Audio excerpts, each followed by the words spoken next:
mu ne ko def loolu dees na ko musal ci sawara dana mel ne ku woor diiru wa barik ala man wahabta li bi jaahihi shahra ramadan haza shakartu bil qalbi ilahi shukra bismillah barke borom Tuuba bismillahi rahmaani rahiim alhamdulillahi wa salla bada ala lasimihi lana wala bada sayyidina muhammad wal ali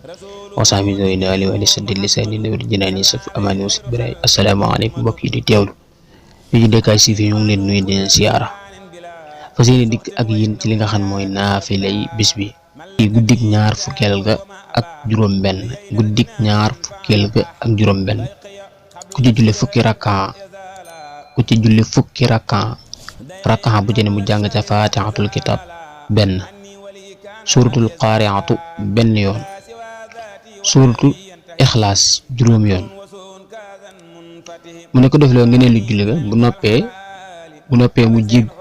bu noppee jéggalu yàlla lu mu man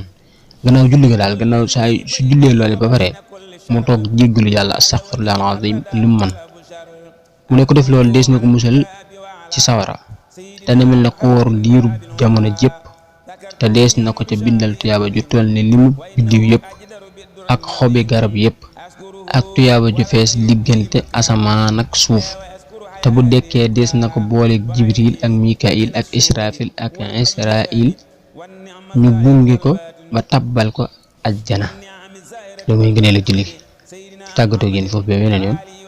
wassalaamu aleykum wa rahmatullahi taala wa barakatuh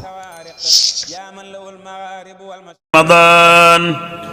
شهر الأمان والمنى والفيضان ناجيت ربي بساري رمضان شهر الأمان والمنى والفيضان